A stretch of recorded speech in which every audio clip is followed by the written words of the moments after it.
तो है गाइस, कैसे हैं आप सभी लोग। उम्मीद करता हूँ आप लोग सभी सेफ़ होंगे। तो फाइनली इंतज़ार ख़त्म हो चुका, नेशनल इनकम की वीडियो मैं लेकर आ गया हूँ। बहुत ही इंपॉर्टेंट होने वाली है वीडियो। और जो हमने लास्ट चैप्टर्स पढ़े हैं उनके बेस पर यहाँ पर हम सब कुछ यूज़ करने वाले हैं और नेशनल इनकम को बहुत ही अच्छे से पढ़ेंगे, सारे कॉन्सेप्ट को क्लियर करेंगे और एग्ज़ाम में बस हम फोड़ कर आने वाले हैं। तो गाइज़, सबसे पहले हम यहाँ पर बात करने वाले हैं नेशनल इनकम की डेफिनेशन को लेकर। डेफिनेशन सिर्फ बेसिक सा है, अगर ये आप समझ जाओगे, समझो, सारे न्यूमेरिकल सारे कॉन्सेप्ट जो हैं समझ में आ जाएंगे। बात करते हैं नेशनल इनकम होता क्या है। नेशनल इनकम को समझने के लिए हमें दो चीज़ों को समझना होगा। फर्स्ट इज़ फैक्टर इनकम और दूसरा नॉर्मल रेजिडेंट ऑफ कंट्री। तो यहाँ पर बात आती है फैक्टर इनकम होता क्या है। जो भी हम प्रोडक्शन कर रहे होते हैं उससे जो भी हमें इनकम आती है वो हमारी फैक्टर इनकम होती है। हमने पढ़ा था ना factor of production. Factor of production क्या थे? लैंड, लेबर, इंटरप्राइजेस, कैपिटल, ये सारे हमारे फैक्टर ऑफ प्रोडक्शन थे। इन्हीं फैक्टर ऑफ प्रोडक्शन का यूज़ करके हम इनकम जनरेट कर रहे थे, तो वो फैक्टर इनकम कहलाती है और फैक्टर इनकम को हम नेशनल इनकम में इंक्लूड करते हैं। अब दूसरी बात आती है कि यहाँ पर जो इनकम जनरेट होगी वो normal resident of that country होना चाहिए। यानी कि जिस कंट्री की आप नेशनल इनकम निकाल रहे हो वहाँ पर रेजिडेंशियल स्टेटस देखना बहुत ही ज़रूरी होता है। रेजिडेंशियल स्टेटस का मतलब होता क्या है एक्चुअली में? सपोज़ मैं इंडियन हूँ, ओके, और मेरी इकोनॉमिक एक्टिविटीज़ जो हैं वो कहाँ हो रही है? इंडिया में हो रही हैं। यानी कि मैं कुछ भी कंजम्पशन कर रहा हूँ, कुछ भी इन्वेस्टमेंट कर रहा हूँ, ठीक है, कुछ अर्न कर रहा हूँ, तो ये सारी क्या है? मेरी इकोनॉमिक एक्टिविटीज़ हैं। और ये मैं कहाँ कर रहा हूँ? मैं ये इंडिया में कर रहा हूँ। तो मैं कहाँ का हो गया? नॉर्मल रेजिडेंट, इंडिया का हो गया। इट मीन्स नेशनल इनकम के लिए क्या ज़रूरी हो गया? फैक्टर इनकम और normal resident of a country. तो ये दो बातें ध्यान रखना। तो ये डेफिनेशन फिनिश हो जाती है। अब यहाँ पर हम समझने वाले हैं फैक्टर इनकम क्या होता है और normal resident of a country क्या होता है। तो ये दोनों कॉन्सेप्ट जो हैं हम बहुत ही अच्छे समझेंगे और विद एग्जाम्पल समझेंगे, एंड आई श्योर कि आपको बहुत अच्छे से समझ में आने वाला है। तो गाइस, अगर वीडियो पसंद आए तो लाइक ज़रूर कर देना और चैनल पे नए हैं तो सब्सक्राइब भी कर लेना। तो गाइस, बढ़ते हैं अपने फैक्टर इनकम की तरफ। बड़े ध्यान से समझना। देखो, फैक्टर ऑफ प्रोडक्शन मैंने आपको बताया था land, labour, capital, enterprises, okay. ये सारी कहाँ से आती हैं? हाउस होल्ड से। किसके पास? प्रोड्यूसर के पास। अब प्रोड्यूसर इनका यूज़ करके गुड्स एंड सर्विसेज को प्रोवाइड करता है। तो प्रोड्यूसर जिन फैक्टर्स ऑफ प्रोडक्शन को यूज़ कर रहा है, यानी कि land, labour and capital, enterprises, ये सब यूज़ कर रहा है हाउस होल्ड से, तो वो हाउस होल्ड को कुछ पेमेंट कर रहा है in the form of rent, in the form of wages, कुछ इंटरेस्ट, डिविडेंड। इन सब के बेस पर क्या करता है प्रोड्यूसर? हाउस होल्ड को पेमेंट करता है।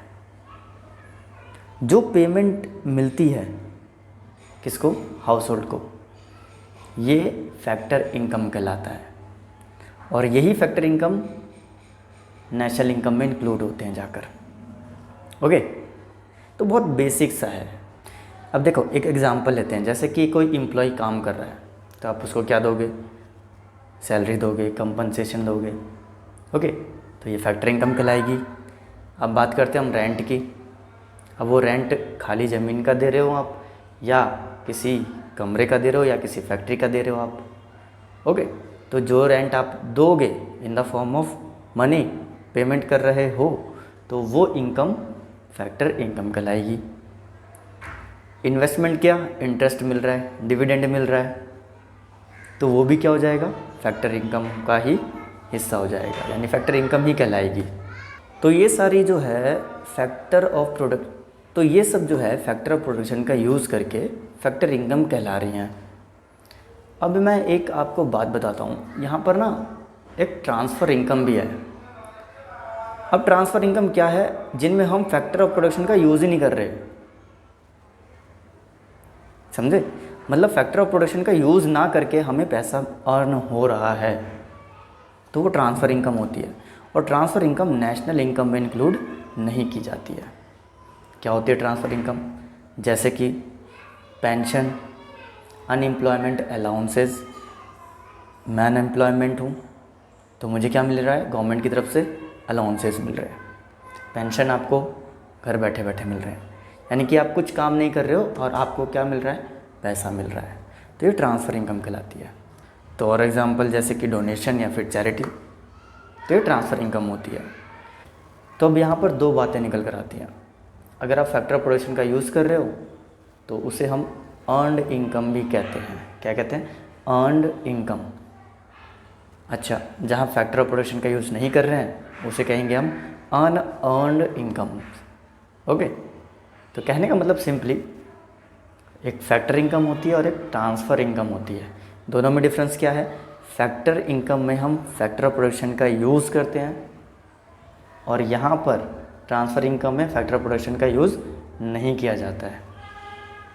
तो ये डिफरेंस है फैक्टर इनकम में और ट्रांसफ़र इनकम में। सो आई होप गाइज आप लोग को अच्छे से क्लियर हो गया होगा कि फैक्टर इनकम होती क्या है। लास्टली मैं छोटी सी समरी दे देता हूँ, बहुत ही बेसिक सा है। देखो, फैक्टर इनकम है सिंपल सा, फैक्टर प्रोडक्शन को यूज़ करो, land, labour and capital, enterprises, उसके बदले में हाउस होल्ड को कुछ पैसे कर दो, पेमेंट दे दो, तो ये फैक्टर इनकम हो गई। फैक्टर इनकम कहाँ इंक्लूड होगी? नेशनल इनकम में। अच्छा, ट्रांसफ़र इनकम की बात करते हैं। ट्रांसफ़र इनकम जिसमें फैक्टर प्रोडक्शन का यूज़ नहीं होता, जैसे कि पेंशन, अनएम्प्लॉयमेंट अलाउंसेस और डोनेशन और चैरिटी आपका, ठीक है, तो ये ट्रांसफ़र इनकम हो गए। अच्छा, फैक्टर इनकम को अर्नड इनकम भी कहा जाता है और ट्रांसफ़र इनकम को अनअर्नड इनकम भी कहा जाता है। तो बहुत ही बेसिक सा है। ओके, तो पहला पॉइंट पढ़ा है हमने नेशनल इनकम में, यानी कि फैक्टर इनकम। तो दूसरा पॉइंट अभी बाकी है जो कि है normal resident of a country. तो normal resident of a country भी बहुत ही अच्छे समझेंगे हम विद एग्जांपल के थ्रू, बहुत ही ईजी है। तो normal resident of a country के लिए हम यहाँ पर दो पॉइंट पढ़ेंगे। सबसे पहला पॉइंट कि वो ऑर्डिनरी रेजिडेंट होना चाहिए और दूसरा पॉइंट कि जो उसकी इकोनॉमिक इंटरेस्ट है, इकोनॉमिक एक्टिविटीज़ हैं, वो उसी कंट्री में ही होनी चाहिए। बात आती है कि ऑर्डिनरी रेजिडेंट होता क्या है।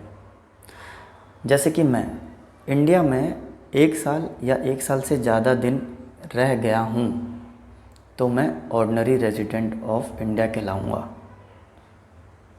और बात करते हैं इकोनॉमिक एक्टिविटीज़ या इकोनॉमिक इंटरेस्ट की, वो भी मैं इंडिया में ही कर रहा हूँ।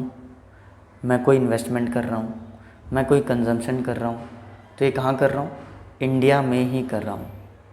यानी जो भी मेरे पास मनी आ रही है उनका यूज़ कहाँ कर रहा हूँ? मैं इंडिया में कर रहा हूँ। ये दोनों पॉइंट मिलाकर first is ordinary resident and second is economic activities, दोनों पॉइंट मिलाकर क्या कहलाएगा? Normal resident of a country.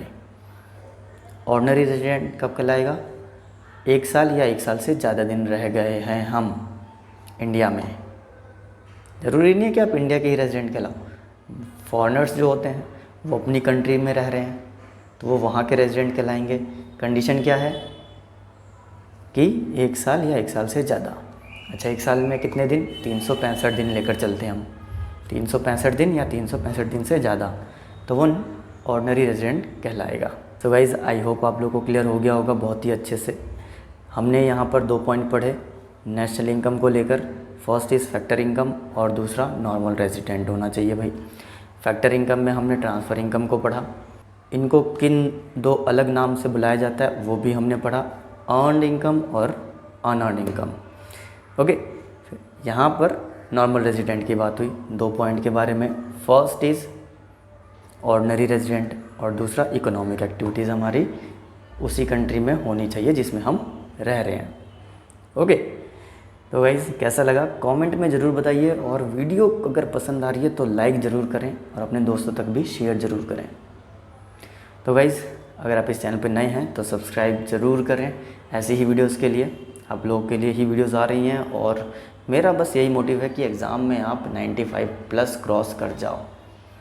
Concept लेकर मैं इसलिए आ रहा हूँ ताकि कॉन्सेप्ट जो है क्लियर हो पाएँ और एग्ज़ाम में आप अटेम्प्ट करो बहुत अच्छे से, क्योंकि रट्टाफिकेशन करोगे, रट लोगे जाकर एग्ज़ाम में, फिर आपके साथ कॉम्प्लिकेशंस होंगे, भूल जाओगे, दिक्कत आएगी।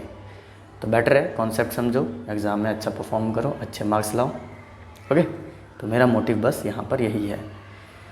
तो गाइस लास्टली यही कहना चाहता हूँ, वीडियो पर नए हैं तो चैनल को सब्सक्राइब ज़रूर करें, अपने दोस्तों तक शेयर करें, वीडियो को लाइक करें, कमेंट करें। Till then take care, bye bye, मिलते हैं नेक्स्ट वीडियो में। All the best.